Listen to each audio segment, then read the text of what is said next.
অনুগ্ৰহধিক ভাগৱতৰ তত্ত্ববস্তু যি সামান্যতম জ্ঞান আছে সেই জ্ঞানবোৰ মই আপোনালোকৰ লগত বিষয়বস্তুৰ ওপৰত আলোচনা কেৱলমাত্ৰ কৰিম। আপোনালোকেও অংশগ্ৰহণ কৰিব। আমাক এজন ব্যাখ্যাকাৰ বুলি আপোনালোকে ধৰি নল'ব দেই। জয় জয়তে সকলোকে কৈছোঁ। আৰু আমাৰ যদি কিবা ভুল ত্ৰুটি হয় আপোনালোকৰ সেইখিনি অনুধ্বনি আনি দিব। গতিকে সভাপতি চৰণত সেৱা জনালোঁ। আৰু তাৰ আগতীয়াকৈ এটা কথা সকলোৰে প্ৰতি নিবেদন জনাইছোঁ যে আপোনালোকে সকলোৱে একান্তচিতে যাতে এই কথাবিলাক শ্ৰৱণ কৰিব পাৰে তাৰ বাবে সকলোৱে মনোযোগিতাটো ভালকৈ দিব। এক সুন্দৰ সুস্থিৰ পৰিৱেশৰ মাজেৰেহে আচলতে ঈশ্বৰ কৃষ্ণৰ গুণনাম শ্ৰৱণ কৰিব পৰা যায়। গতিকে পৰিৱেশটো সুস্থিৰতাৰ ক্ষেত্ৰত সকলোৱে মনোযোগ দিব লাগিব। আপোনালোক সকলোকে চৰণত আমি জয় জয়তে সেৱা নিবেদন কৰিলোঁ। কৃষ্ণ। এতিয়া আমি প্ৰথমতেই এটা কথা আমি সকলোৱে জানো, মানে বাৰু সকলোৱে জানো যে মহাভাগৱত শাস্ত্ৰ আমি পঢ়িব লাগে। ভাগৱত শাস্ত্ৰৰ এই অমৃতময় কৃষ্ণৰ চৰিত্ৰকেন্দ্ৰিক অমৃতময় বাণীসমূহ যদি আমি হৃদয়ংগম কৰিব পাৰোঁ বা সেই মৰ্মে আমি যদি আমাৰ জীৱনটো পৰিচালনা কৰিব পাৰোঁ তেতিয়াহ'লে নিশ্চিতভাৱে আমাৰ আত্মাটোৱে শান্তি পায়। আৰু জীৱাত্মাটোৱে এই জন্মত সেই সুকৰ্মবিলাক সম্পাদন কৰাৰ ফলশ্ৰুতিত এটা শান্তিময় জীৱন পাৰ কৰি পৰলোকত নিজৰ গতিমুক্তি সাধন কৰিব পাৰে। গতিকে ভাগৱত তত্ত্বৰ জৰিয়তে আগৰ সময়ছোৱাটো অৰ্থাৎ কলিযুগৰ আৰম্ভণিৰ পৰা পিছৰ যিখিনি সময় ভগৱন্ত কৃষ্ণ প্ৰভু থকালৈকে এই ধৰাধামত ধৰ্মৰ যিটো প্ৰাদুৰ্ভাৱটো খুব সুন্দৰভাৱে আছিল। আৰু যেতিয়া ভগৱন্ত কৃষ্ণ প্ৰভু বৈকুণ্ঠলৈ গতি কৰিব লগা হ'ল, তেওঁৰ কাৰ্য সম্পাদন কৰি আকাৰৰূপী ভগৱন্ত শ্ৰীকৃষ্ণই বৈকুণ্ঠলৈ যাব লগা হ'ল। তাৰ পৰৱৰ্তী এই ধৰাধামত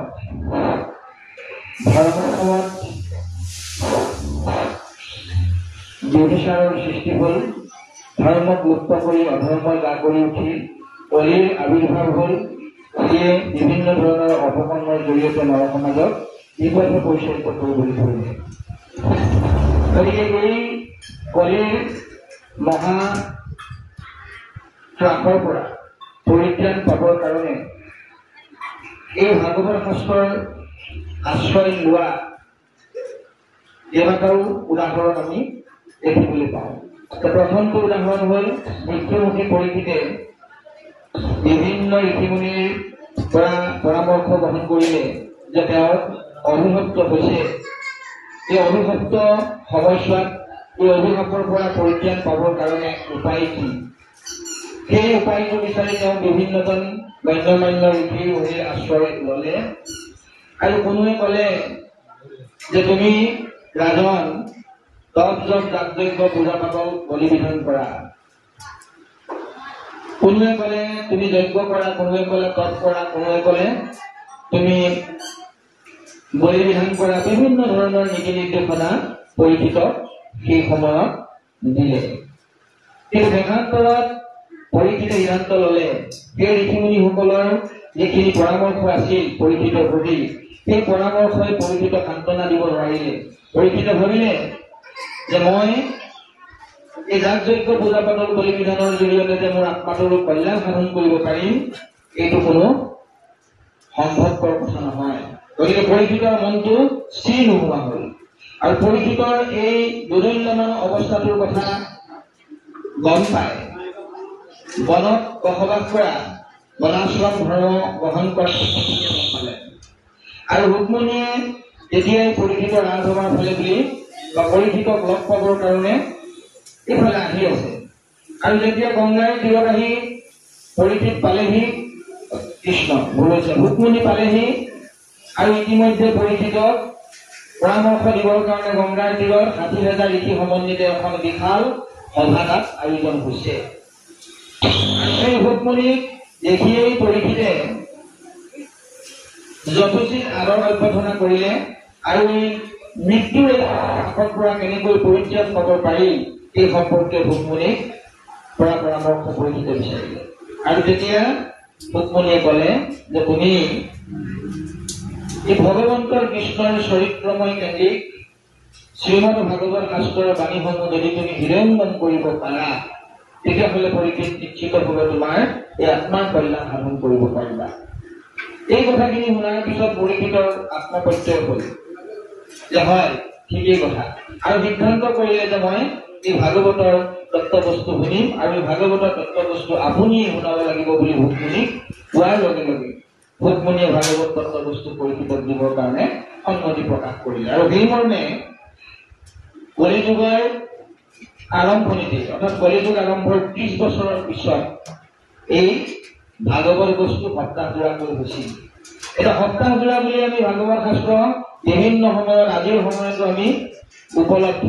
এতিয়া খৰালি মাহ অহাৰ লগে লগে বোলে আমুকত অখণ্ড ভাগৱত পাঠ, আমুকত অবিৰত ভাগৱত পাঠ, অমুকত অবিৰাম ভাগৱত পাঠ, এনেধৰণৰ সপ্তাহজোৰা ভাগৱত পাঠ হয়। এই সপ্তাহজোৰা ভাগৱত মানে কেৱল 7টা দিন নেকি? 365টা দিনৰ কেৱল মাত্ৰ 7টা দিন ভাগৱত পাঠ নেকি? আমি যদি আধ্যাত্মিক দৰ্শনে চাওঁ, তাত্ত্বিকতাৰ উপলব্ধি কৰোঁ, আমি 7টা দিনৰ ভিতৰতে আবদ্ধ সকলো হৈ আছো। সূৰ্য ওলাই আছে, চন্দ্ৰ ওলাই আছে, দিন ৰাতি হৈ আছে, আৰু 7টা দিনৰ আবেষ্টনীৰ মাজতে আমি জীৱবিলাকে দিনসমূহ পাৰ কৰি এই সংসাৰ সাগৰৰ পৰা আমি মেলানি লাগি আছো। গতিকে 7টা দিন মানে এইটোৱে অৰ্থ হ'ব যে আমি সৰ্বক্ষণতে সকলো দিনতে দেওৰ পৰা শনিলৈকে বুলি কওক, সোমৰ পৰা দেওলৈকে বুলি কওক, আপুনি যেনেকৈ চাই 7টাই দিন। গতিকে 7 দিনৰ অৰ্থটো আমি এনেকে ভাবিলে নহ'ব যে আমি বছৰৰ 365টা দিনৰ 7টা দিন। এই 7টা দিন ভাগৱত পাঠ বা ভাগৱত শ্ৰৱণ কৰিলেই আমাৰ জীৱনটোত সাৰ্থকতা আমি লাভ কৰিব নোৱাৰিম। 7 দিন মানে এই আমি 7টা দিনৰ আবেষ্টনীত আছো জীয়াই এই 7টা দিনেই আমি ভাগৱতৰ চালৈ আহিব লাগিব। অৰ্থাৎ প্ৰতিটো দিনতে আমি ভাগৱত বৃক্ষৰ চালৈ আহিব লাগিব। সেই পৰীক্ষিতে কলিযুগ আৰম্ভণিৰ 30 বছৰৰ পিছত এই ভাগৱত তত্ত্ব লাভ কৰি পৰীক্ষিতে নিজৰ আত্মাক সংস্কাৰ সাধন কৰিছিল, গতি মুক্তি দিছিল। আৰু সেই দৰ্শনটোকে অনুগত কৰি পৰৱৰ্তী এই 30 বছৰৰ পিছত যিটো পৰীক্ষিত শুনিছিল, পৰীক্ষিত শুনাৰ 200 বছৰৰ পিছত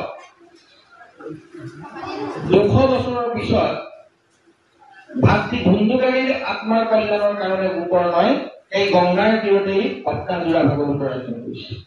ঠাই একেডোখৰতেই, গংগাৰ পাৰতেই। পৰীক্ষিতৰ সভাত 60,000 ইতি আছিল আৰু গোকৰ্ণৰ সভাত 60,000 ইতি যেনিবা নাছিল, কিন্তু স্থান সেই গংগাৰ তীৰে।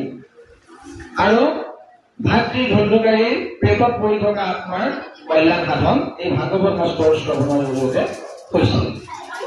আৰু গোকৰ্ণই আয়োজন কৰা সেই ভাগৱত অনুষ্ঠানৰ পৰৱৰ্তী 30 বছৰৰ পিছত এই ভাগৱত শাস্ত্ৰ এই একেখন গংগাৰ পাৰতেই নাৰদৰ আগত 4 সিদ্ধই কৈছিল, সনক, সনন্দ, সনত কুমাৰ আৰু সনাতন।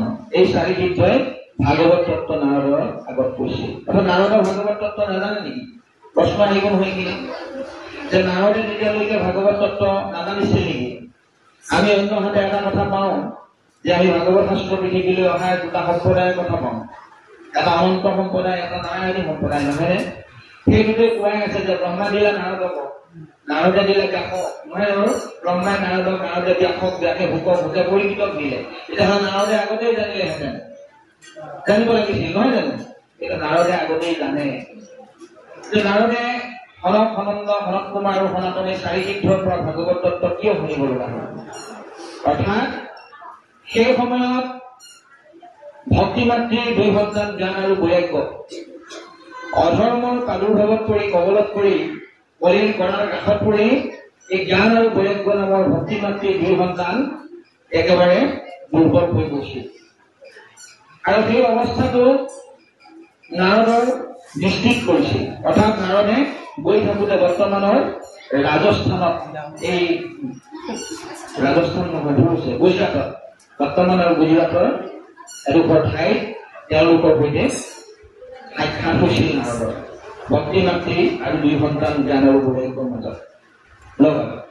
আৰু তেতিয়া তেওঁলোকৰ সেই দুখ লগা অৱস্থাটো দেখা পায়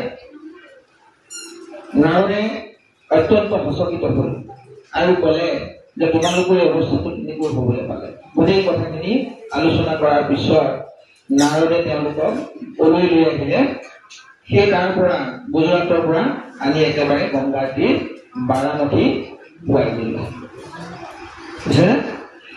তাত তেওঁলোকক পোৱাই এই ভাগৱত তত্ত্বৰ অমৃতময় বাণীসমূহ জ্ঞান আৰু বৈৰাগ্য শ্ৰৱণ কৰাবৰ কাৰণে নাৰদে আচলতে অনক সনন্দ সনৎকুমা আৰু সনাতন এই চাৰি সিদ্ধৰ দ্বাৰা এই ভাগৱত তত্ত্ব পুনৰবাৰ শুনাইছিলে আৰু জ্ঞান আৰু বৈৰাগ্য পুনৰ আগৰ অৱস্থালৈ ঘূৰি আহিছিল।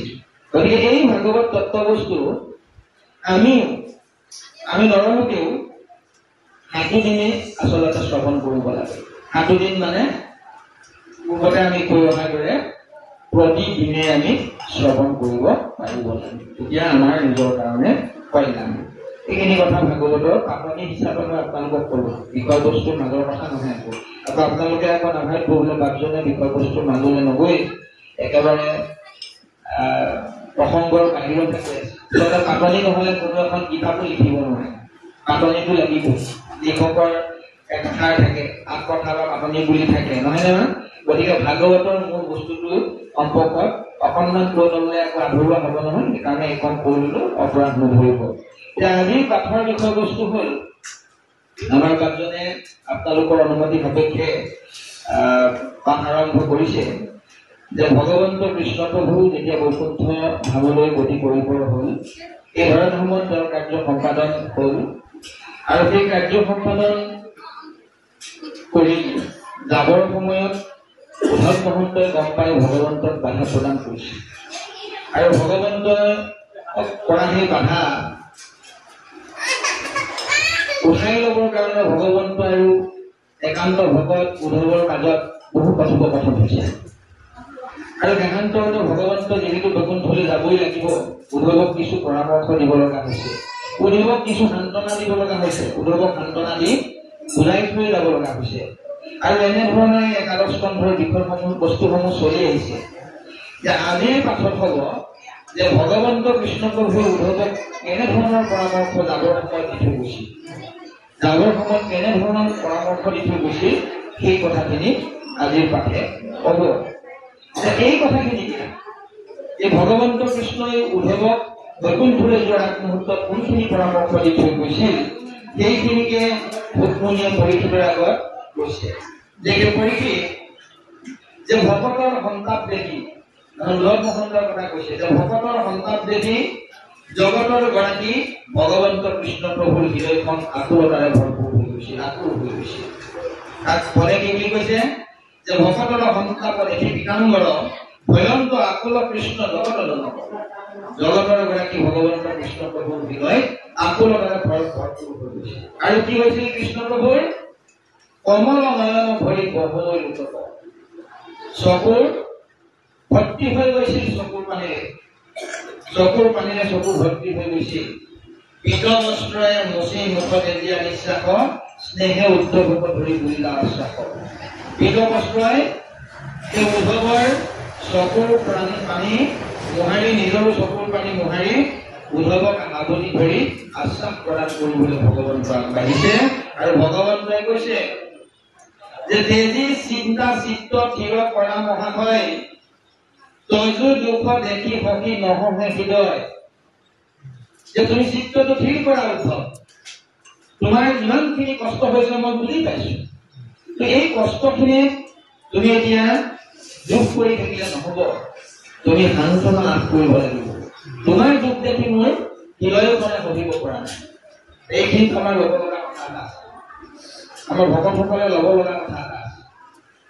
আমি যদি ভগৱন্তৰ ভকত হ'ব পাৰো, উদ্ধৱৰ ক্ষেত্ৰত যেনেকৈ ভগৱন্তই উদ্ধৱৰ দুখ দেখি হৃদয় আকুলিত হৈ বেদনাকৃষ্ট হৈ গৈছিল ভগৱন্ত, স্নেহেৰে সৈতে মানে তেওঁ গলা মাৰি ধৰিছিল, আৱতি ধৰিছিল। সেই যিটো ব্যৱস্থা, এই ব্যৱস্থাটো আমাৰ লগত আমি যদি ভকত হ'ব পাৰো, ভগৱন্তই আমাক আৱতি ধৰিব। এতিয়া আমি কি হৈছে, আমি ভকত কিমান হ'ব পাৰিছো, সেইটো আমি নিজে ঠিক কৰি ল'ব লাগিব। যদি হৈছো ভগৱন্তই আমাক সাৱটি ধৰি গৈ আমাৰ চিন্তা কৰিব লগা নাথাকে। কেতিয়াবা কি হয়, আমি সকলোৱে এই মায়াময় সংসাৰখনত জীৱন নিৰ্বাহ কৰি আছো। ভগৱন্তৰ মায়াই আমাক সকলো সময়তে বন্ধন কৰিবৰ কাৰণে চেষ্টা কৰি আছে, আৰু এই মায়াৰ পৰা ফালৰি কাটি আমি ভক্তিৰ দিশে আগবাঢ়িবলৈ হ'লে আমি ভগৱন্তক মন প্ৰাণ সমৰ্পিত কৰিব লাগিব। আমি সকলোৱে এইবিলাক জনাৰ কথা, কিন্তু জনাৰ পিছতো আমি পাহৰি থাকো। আমাৰ নিত্য যিবিলাক কৰ্ম থাকে, সদায় কৰিবলগীয়া ঈশ্বৰ সম্পৰ্কীয় যিখিনি কৰ্ম আমাৰ থাকে, এই কৰ্মখিনি সঠিকভাৱে নকৰাৰ ফলত আমাৰ মন প্ৰাণ ইফালে সিফাল হৈ যায়। হোৱাৰ ফলত ভগৱন্তৰ মায়াই আমাক বেছিকৈ আবদ্ধ কৰিবলৈ সুযোগ পায়, আৰু তাৰ ফলত আমি কিছু কথা পাহৰি যাওঁ, আৰু পাহৰি গ'লে ভগৱন্তই আমাক সাৱটি ধৰিব নোৱাৰে। আপুনি মই যাক ভাল পাওঁ, সেয়ে মোক সাৱটি ধৰিব। আটাইতকৈ বেছিকৈ আমি আমাৰ সন্তানবিলাকক ভাল পাওঁ।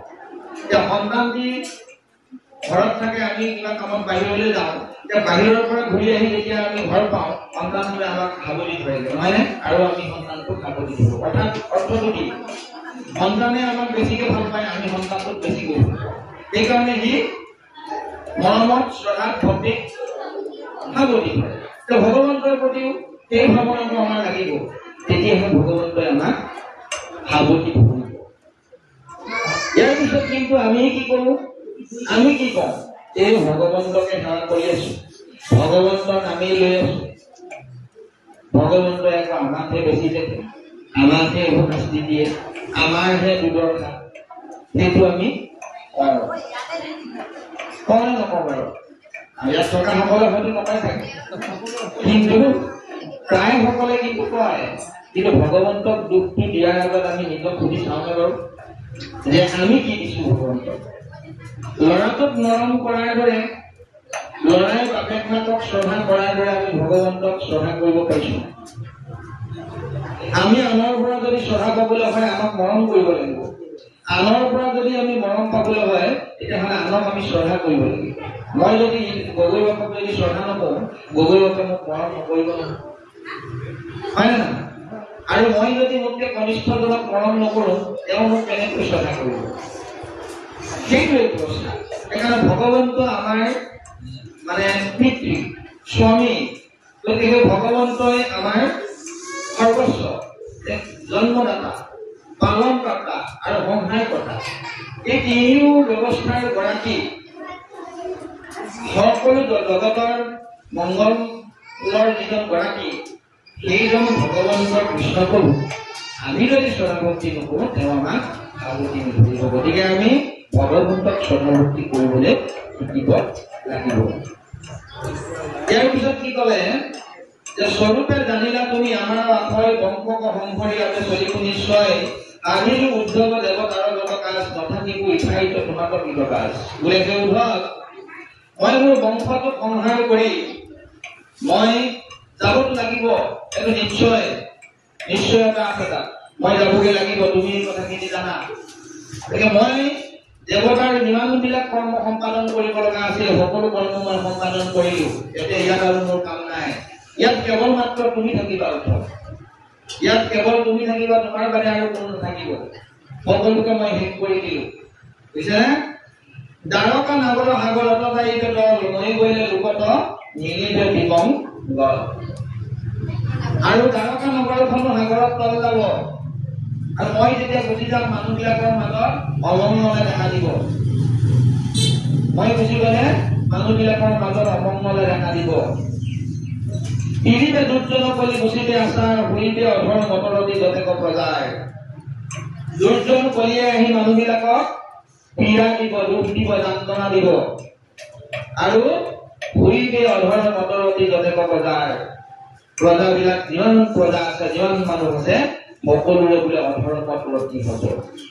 এইটোৰ পৰা আমি এটা কথা ল'ব লগা আছে। আমি কি কথাটো ল'ব লগা আছে? যে উদ্ধৱক ক'লে যে মই গুচি যোৱাৰ পিছত ইয়াত কলিৰ প্ৰভাৱ পৰিব, কলিয়ে মানুহবিলাকক অধৰ্মৰ প্ৰতি আকৃষ্ট কৰাব, আৰু প্ৰজাবিলাকৰ মানুহবিলাকৰ অধৰ্মৰ প্ৰতি মন প্ৰাণ ৰতিমতি বাঢ়িব। মন প্ৰাণ সমৰ্পিত হ'ব। এই কথাটোৰ পৰা আমি এটা কথা ল'ব লগা আছে, এইটোৱে যে কৃষ্ণ যোৱাৰ পিছত আমাৰো অৱস্থাটো ঠিক হৈ গ'ল। গতিকে কৃষ্ণ আমাৰ লগত থাকিব লাগিব। কৃষ্ণ যদি আমাৰ লগত থাকিবলৈ হয়, কৃষ্ণৰ চৰণত আমি আশ্ৰয় ল'ব লাগিব। পুতেকে বাপেকৰ চৰণত আশ্ৰয় লয়, হয়নে? পুতেকে বাপেক মাকৰ চৰণত আশ্ৰয় লয়, মানে কেলে লয় আশ্ৰয়? যে সি ডাঙৰ হ'ব লাগিব। তাক ধুৱাই পখলাই, পঢ়ুৱাই শুনোৱাই, খুৱাই বোৱাই, চিকিৎসা কৰি মেলি এক সুস্থ সবল মানুহ হিচাপে প্ৰতিষ্ঠা কৰাব লাগিব। সেইটো দায়িত্ব আছে পুতেকৰ বাপেকৰ, আৰু সেইকাৰণে পুতেকে আশ্ৰয় লয় পিতৃৰ ওচৰত। আৰু পিতৃয়ে সেই কাৰ্য পালন কৰি পুত্ৰক নিৰ্দিষ্ট সময়লৈকে বা এটা সঠিক ব্যৱস্থা কৰি দিব নোৱাৰালৈকে বাপেকে সেই দায়িত্ব পালন কৰি দিয়ে। এতিয়া ভগৱন্তৰো সেইটো কথা, ভগৱন্তৰো আমি পুত্ৰ সন্তান। গতিকে ভগৱন্তক আমি আশ্ৰয় যদি ল'ম, ভগৱন্তৰ চৰণত যদি আমি আশ্ৰয় ল'ম, ভগৱন্তই আমাক পৰিচালনা কৰিব। আৰু যেনেকৈ কিছুমান পুত্ৰই পিতৃৰ চৰণত আশ্ৰয় নলয়, বাপেকক মান্যতা প্ৰদান নকৰে, সেই পুত্ৰবিলাকৰ ভাল কেতিয়াবা ক'ৰবাত আপোনালোকে দেখিছে? যিবিলাক পুত্ৰই বাপেক মাকক অশ্ৰদ্ধা কৰে, বাপেক মাকক অমান্য কৰে, সেই পুত্ৰৰ কেতিয়াবা আপোনালোকে ভাল দেখিছে? হয়তো আপুনি অশ্ৰদ্ধা কৰা দিনাই বেয়াটো নেদেখে, ইয়াৰ পিছত আপুনি 5 বছৰ 10 বছৰ 20 বছৰ হয়তো তেওঁ মৃত্যুৰ আগমুহূৰ্তত হ'লেও তেওঁৰ পুতেকৰ পৰা এই শিক্ষাটো লাভ কৰিহে তেওঁ পাব লাগিব। তাৰমানে শ্ৰাদ্ধ যেতিয়ালৈকে আপুনি মই নকৰিম, শ্ৰাদ্ধ মিন্স শ্ৰদ্ধাযুক্ত কৰ্মকেই শ্ৰাদ্ধ বুলি কয়। শ্ৰাদ্ধ মানে আমাৰ বেলেগ এটা কথা বুজি পাওঁ, মৰা মানুহৰ নামত কৰা কৰ্মটো শ্ৰাদ্ধ বুলি আমি মানুহে বুজি পাওঁ সাধাৰণতে। শ্ৰাদ্ধ মানে হ'ল শ্ৰদ্ধাযুক্ত কৰ্ম। যেতিয়ালৈকে শ্ৰদ্ধা আমি কৰিব নোৱাৰিম, আশ্ৰয় যেতিয়ালৈকে আমি আনৰ চৰণত ল'ব নোৱাৰিম, তেতিয়ালৈকে কিন্তু আমাৰ কৃপা লাভ নহয়। আৰু সেইকাৰণে আমি ভগৱন্তৰ কৃষ্ণত আশ্ৰয় লৈ ভগৱন্তক যদি লগত ৰাখিব নোৱাৰো, তেতিয়া কলিয়ে আমাক গ্ৰাস কৰি পেলাব। এই কথাটো ভগৱন্তই উদ্ধৱৰ আগত সুন্দৰভাৱে কৈছে। সেইকাৰণে আমি কৃষ্ণৰ চৰণলৈ আহিছো। আজি আমি নামঘৰলৈ আহিছো, মানে সকলোবিলাক আহিছো। এই কৃষ্ণৰ কথা আমি শ্ৰৱণ কৰিব লাগিব। এতিয়া শ্ৰৱণটো আমি কেনেকে কৰিব লাগিব? ইয়াত শ্ৰৱণ কৰিবলৈ বহু সময়ত কৈছে, যে শুনা সাৱধানে বুলি কৈছে। কেতিয়াবা কৈছে তুমি চিত্ত স্থিৰ কৰি তুমি শুনা, সাৱধানে শুনা, চিত্ত স্থিৰ কৰি শুনা, একান্ত মনে শুনা। এই বিশেষণবোৰ আমি কামত খটাব লাগিব। শুনিব লাগে কাৰণে শুনিলে আমি নহব, আমি মনটো স্থিৰ কৰি ল'ব লাগিব, ভাৱনাটো শুদ্ধ কৰি ল'ব লাগিব, মনটো একান্ত কৰি ল'ব লাগিব। একান্ত মানে একতে অন্ত হ'ব লাগিব, আৰু সাৱধানে শুনিব লাগিব। এই শুনাটো যেতিয়া আমাৰ হ'ব, তেতিয়া কৃষ্ণ প্ৰভুৰ নাম বস্তুৱে আমাৰ হৃদয়ত ক্ৰিয়া কৰিব। হৃদয় সত্তাত যি কৃষ্ণ স্বয়ংক্ৰিয়ভাৱে সকলো জীৱতে আছে, সেইজন ঈশ্বৰ কৃষ্ণ সত্তাটোৱে আমাৰ এই দেহত থকা সমস্ত ইন্দ্ৰিয়সমূহক লালন পালন কৰিব। 14 আঁখি আছে, ইয়াত 9খন দুৱাৰ আছে। দুৱাৰবিলাকৰ কামবিলাক সঠিক ৰূপত ৰূপায়ণ হৈ থাকিব। 14জন সাক্ষীয়ে লিখা মেলাবিলাক শুদ্ধভাৱে লিখি যাব পাৰিব, যদিহে কৃষ্ণকেন্দ্ৰিক আত্মাটো আমি কৰি তুলিব পাৰোঁ। যদি কৃষ্ণকেন্দ্ৰিক আত্মাক যদি কৃষ্ণকেন্দ্ৰিক কৰি ল'ব নোৱাৰো, তেতিয়াহ'লে কিন্তু আমাৰ কৰ্ম সম্পাদনত বেমেজালি আহিব, আৰু অন্য হাতেদি 14 সাক্ষীয়ে লিখিবলৈ কষ্ট পাব। অৰ্থাৎ শেষত চিত্ৰগুপ্তৰ যিটো লিখনি আছে, দিনপঞ্জী আছে চিত্ৰগুপ্তৰ, ৰেজিষ্টাৰ বুক যিখন আছে চিত্ৰগুপ্তৰ যমৰ মন্ত্ৰী, এই চিত্ৰগুপ্তৰ ওচৰত যে কি সাক্ষী দিম এই জীৱটোৰ হৈ, সেই চিন্তাটোত আচলতে 14 সাক্ষীয়ে লিখিবলৈও কষ্ট পায়, যদি আমাৰ কামবোৰ কৃষ্ণকেন্দ্ৰিক নহয়, অন্য বেমেজালিমূলক কৰ্ম হয়। সেইকাৰণে কৃষ্ণকেন্দ্ৰিক আত্মা যদি আমি আত্মাটো কৰিব পাৰো, তেতিয়াহ'লে আমাৰ লিখনিবিলাক লিখিবলৈও, কথাবিলাক ক'বৰ কাৰণেও চিত্ৰগুপ্ত 14 সাক্ষীয়ে সুবিধা পায়। গতিকে সেইলৈকে বাট হ'ল। আৰু অকণমান বাৰজনে পঢ়ক, তাৰপিছত আকৌ আমি কৰিম।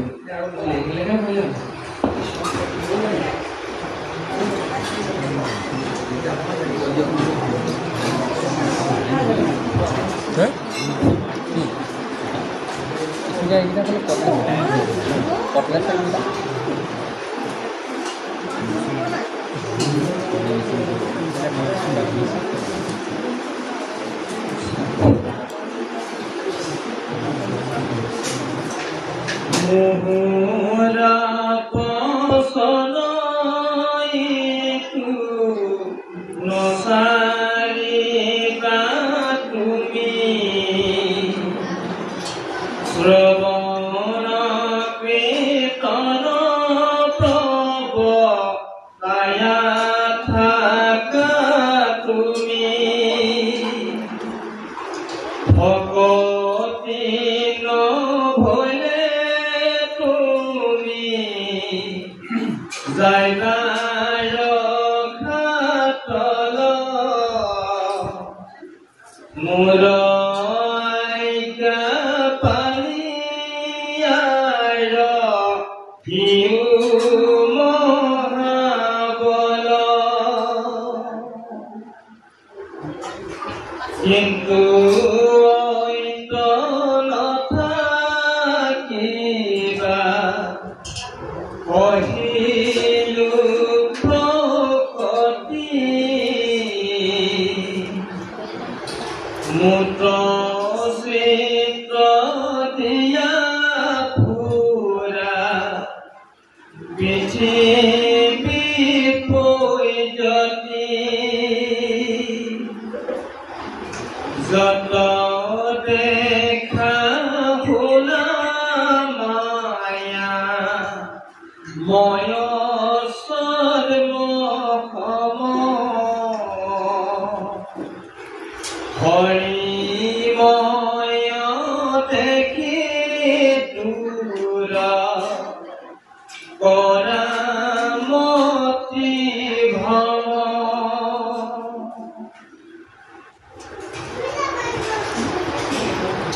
জ্ঞান কৰ্ম ভকতি কহিলু কৰি ভেদ ভকতি পৰম পন্থ দিলু পৰিচ্ছেদ নাহি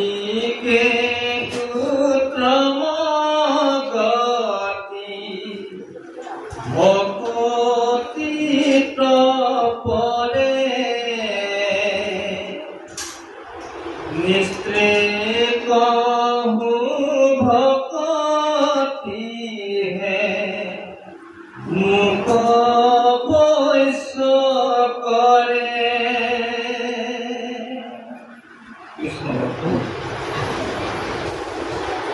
কৃষ্ণ ইয়াৰ পিছত আমাক কি ক'লে? বিভাৱক মহন্তক ভগৱন্তই ক'লে যে তুমি আৰু মই দুয়োজন যদি এই ধৰাধামৰ পৰা গুচি যাওঁ তেতিয়াহ'লে এই ধৰাধামত অনাৰ্থ হ'ব, মানুহৰ মাজত হাহাকাৰ হ'ব। সেইকাৰণে আৰু এটা সমস্যা ইয়াত হ'ব, এই ভক্তি পন্থ বুলি যিটো পন্থ, এই পন্থটো লুকাই যাব, লুপ্ত হৈ জ্ঞান এইটো ভকতিৰ পন্থ, ভক্তি পন্থটো একেবাৰে লোপ পাই যাব। অধৰ্ম পীড়িত যাইবে লোকবধুগতি ভকতিক ৰাখি তুমি ভক্তি সম্পত্তি, মানুহবিলাকক অধৰ্মই গ্ৰাস কৰি পেলাব। এইকাৰণে ভকতিক ৰক্ষা কৰি উভৱ তুমি ইয়াত থাকিব লাগিব, বুজিছেনে? মুহুৰ বচন এইটো নচাৰিবা তুমি শ্ৰৱণ কীৰ্তন প্ৰভ দয়া থাকা তুমি ভকতি নভৰিলে ভূমি যাইবে ৰখা তল মোবাইকা পালিও ৰহিও মহা বল। গতিকে সখী তুমি মোৰ বাক্য ৰক্ষা কৰি তুমি ইয়াত থাকি যাব লাগিব, তুমি মোৰ লগত যাব নোৱাৰিবা। তুমি আৰু মই যদি গুচি যাওঁ ইয়াত অনৰ্থ হ'ব, তুমি ইয়াত থাকি যাব লাগিব। আৰু থাকি তুমি কি কৰিব লাগিব? এই মোৰ নাম বস্তুৰ শ্ৰৱণ কীৰ্তন তুমি প্ৰৱৰ্তন কৰিব লাগিব, মানুহৰ মাজত বিস্তাৰিত কৰিব লাগিব। যদি ভক্তি নাথাকিব পৃথিৱী নাথাকিব, ভকতি নভৰিলে ভূমি যাইবে ৰখা তল। ভক্তি যদি নাথাকে তেতিয়াহ'লে পৃথিৱীখন পৃথিৱী ৰখাবলৈ গতি কৰিব। সেইকাৰণে তুমি মোৰ বাক্য ৰক্ষা কৰি ইয়াত থাকিব লাগিব। এতিয়া এটা কথা স্পষ্ট আমি ইয়াৰ পৰা ল'ব লগা আছে। সেই সময়ত ভগৱন্ত কৃষ্ণ প্ৰভুৱে দায়িত্বটো উদ্ধৱক দিলে। কিয় দিলে? আনকো অলপ বিবেচনা কৰি দিব পাৰিলেহেঁতেন। তেওঁৰ বংশতটো যদু বংশতো বহুত গুণী জ্ঞানী লোক আছিল, নহয় বিভিন্ন ঋষিমুনি আছিল। সেইসকলৰ হাততো কিন্তু এই দায়িত্বটো অৰ্পণ কৰি থৈ যাব পাৰিলেহেঁতেন যে ভক্তি প্ৰৱৰ্তন কৰি তুমি জনসমাজক ৰক্ষা কৰিব লাগিব অধৰ্মৰ প্ৰাদুৰ্ভাৱৰ পৰা। কিন্তু দিলে উদ্ধৱক। এইটোৰ পৰা আমিও আমাৰ জীৱন কালত এটা বস্তু ঠিক কৰি ল'ব লাগিব। আমি আমাৰ ভৱিষ্যতৰ দায়িত্বটো আমি প্ৰজন্মৰ কোনজনক দিম? শ্ৰেষ্ঠজনক দিব লাগিব। নহ'লে বুজি পাইছে নহয় কথাটো? আপোনাৰ মোৰ সকলোৰে সন্তান আছে, আমি সিহঁতক ভৱিষ্যতৰ দায়িত্ব দিবলৈ নাজানো, দিব লাগিব। আপুনি মই এই জীৱনটোত সংগ্ৰাম কৰিছো, আমি বহুত ঘটিছো, ধন টকা পইচাই হওক ভক্তিয়ে হওক যি ঘটিছে আমি এইখিনি উত্তৰ পুৰুষক দি থৈ ল'ব লাগিব। উত্তৰ পুৰুষক দিবলৈ হ'লে শ্ৰেষ্ঠজনক দি থৈ ল'ব লাগিব। শ্ৰেষ্ঠজন কোনজন আপুনি বিবেচনা কৰিব লাগিব। সেই বিবেচনা কৰিবলৈ হ'লে দায়িত্বটো দিবলৈ হ'লে আপুনি শ্ৰেষ্ঠজন হিচাপে নিজৰ সন্তানটোক তৈয়াৰ কৰি ল'ব লাগিব। শ্ৰেষ্ঠ হিচাপে তৈয়াৰ কৰি ল'ব লাগিব। তৈয়াৰ কৰিবলৈ হ'লে আমি কি কৰিব লাগিব? সৰুৰে পৰা ল'ৰা ছোৱালীক আধ্যাত্মিক চিন্তা চেতনাৰ মাজলৈ লৈ যাব লাগিব। বুজিছেনে? সৰুৰে পৰা আমি কৃষ্ণ ভক্তিৰ প্ৰেমৰ মাজত সিহঁতক সোমোৱাই ৰাখিবলৈ যত্ন কৰিব লাগিব। তেতিয়া সেই সন্তান সৎ বুদ্ধিমান হ'ব, শুদ্ধ আচাৰ নীতি পৰায়ণ হ'ব, আৰু সেই সন্তানে আপোনাৰ মোৰ যি বংশৰ গৌৰৱ, আপোনাৰ মোৰ যিটো স্বাভিমান, আপোনাৰ মোৰ যিখিনি কৃতি এই জীৱন কালত থাকি গৈছিল, এই সকলোখিনি ধৰি ৰাখিবলৈ পাৰিব। আৰু যদিহে আমি অসৎ সন্তানৰ ওপৰত দায়িত্ব ন্যস্ত কৰি থৈ যাওঁ, আমাৰ যিমানখিনি আছে সিমানখিনি দি থৈ যোৱাৰ ব্যৱস্থা যদি আমি অসৎ সন্তানৰ ওপৰত ন্যস্ত কৰোঁ, তেতিয়াহ'লে সেই সন্তানে আপোনাৰ মোৰ গুণ গৰিমা, আমাৰ ঐশ্বৰ্য বিভূতি, আমাৰ যিটো বংশগত স্বাভিমান, এই সকলোবিলাক মাটিৰ লগত মিলাই দিব। এতিয়া হৈছে নাই সমাজ ব্যৱস্থাত সেইটো হৈছে নাই? কাৰোবাৰ বাপেকজন খুব ভাল আছিল, কিন্তু পুত্ৰই তেওঁৰ মান সন্মান সকলোখিনি শেষ কৰি তেওঁ সমাজৰ পৰা তেওঁৰ নামটো একেবাৰে মুক্ত কৰি যায়। তাৰমানে নিকৃষ্টজনক, অযোগ্যজনক আমি উত্তৰ পুৰুষৰ দায়িত্ব দি থৈ যাব লগা হোৱাৰ কাৰণে আমি অভিভাৱকসকলে সেইটো সমস্যাত ভুগিছোঁ। সেইকাৰণে আমি সৎ পুত্ৰ, সৎ উত্তৰাধিকাৰী আমি সৃষ্টি কৰিব লাগিব। সত্য শুদ্ধ উত্তৰাধিকাৰী সৃষ্টি কৰিবলৈ হ'লে আমি আধ্যাত্মিক চিন্তা চেতনাৰ মাজত সোমাই পৰিব লাগিব সৰু কালৰ পৰাই। আধ্যাত্মিক চিন্তা চেতনাৰ যদি পুষ্ট হৈ আমি যদি সন্তান জন্ম দিব পাৰোঁ, সেই সন্তান ভক্তি পৰায়ণ হ'ব, সেই সন্তান ধীৰ স্থিৰ সৎ বুদ্ধি পৰায়ণ হ'ব, আৰু সেই সন্তানে নিজৰ পিতৃ মাতৃৰ স্বাভিমান ৰক্ষা কৰিব পাৰিব, পিতৃ মাতৃৰ বংশৰ মৰ্যাদা ৰক্ষা কৰিব পাৰিব, আৰু সেই সন্তানে জাতি মাটি ভেদি ৰক্ষা কৰিব পাৰিব। ধৰ্মৰ লগত কিমানখিনি কথা, ভক্তিৰ লগত কিমানখিনি কথা জড়িত হৈ আছে দেখিছেনে বাৰু? সেইকাৰণে যোগ্যজনক দায়িত্ব দিয়াৰ ক্ষেত্ৰত আমি গুৰুত্ব প্ৰদান কৰিব লাগিব, আৰু সেইকাৰণে আমি সন্তানসকলক যোগ্য হিচাপে গঢ়ি তুলিব লাগিব।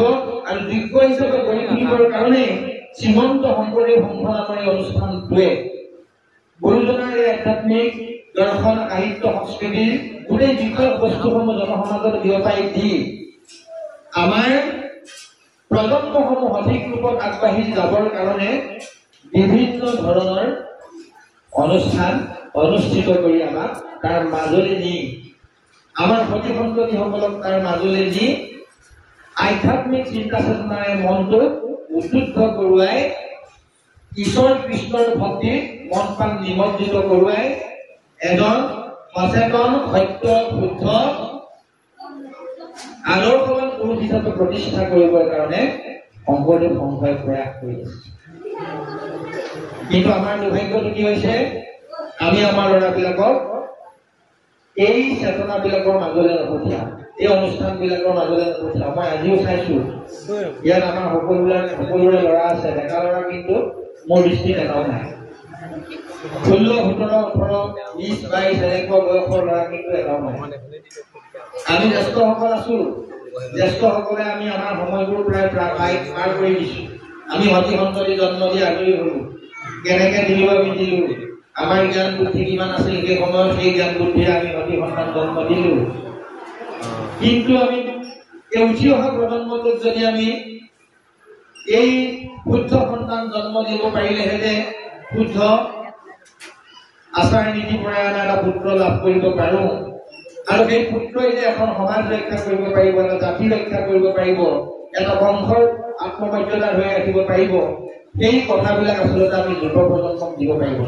আৰু যুৱ প্ৰজন্মক যেতিয়ালৈকে আমি দিব নোৱাৰিম, তেতিয়ালৈকে সমাজখন আমি সংস্কাৰমুখী সমাজ এখন হৈছে বুলি ক'ব নোৱাৰিম। আৰু এইখন সমাজ আমি গঢ় দিব নোৱাৰাৰ কাৰণেই আজি সমাজখনত কি হৈছে, হত্যা, হিংসা, লুণ্ঠন, অপহৰণ, ধৰ্ষণ বা অন্যান্য মাদক দ্ৰব্যৰ প্ৰচলন, এইবিলাকে গোটেই সমাজখন গ্ৰাস কৰি উঠিছে। তাৰপিছত আমি গৈ আছো যুৱ উশৃংখলতা ৰোধ কৰিব লাগে। যুৱ উশৃংখলতা ৰোধৰ বাবে ডাঙৰ ডাঙৰ বক্তৃতা প্ৰদান কৰি আছো, বিভিন্ন সভা সমিতি আয়োজন কৰি আছো। সভা সমিতি বক্তৃতাই যুৱ উশৃংখলতা ৰোধ কৰিব নোৱাৰে। যুৱ উশৃংখলতা ৰোধ কৰিবলৈ হলে প্ৰতিজন অভিভাৱকে সন্তানবিলাকক সুসন্তান হিচাপে গঢ় দিয়াৰ স্বাৰ্থত সৰুৰে পৰা আধ্যাত্মিক চিন্তা চেতনাৰ মাজলৈ সোমোৱাই নিব লাগিব। এইটো কথা নহয় যে আপোনাৰ মোৰ ল'ৰাটোক প্ৰতিষাৰ নাম খাবলৈ, নামত প্ৰসাদ খাবলৈ আমি পঠাই থাকিম, সেইটো নহয়। আমি ৰাতিপুৱা গধূলি সেই সন্তানৰ ঈশ্বৰ সেৱা কৰিবলৈ আমি শিকাব লাগিব। 6 বছৰ বয়সত গুৰু পৰিচয় আমি কৰাব লাগিব।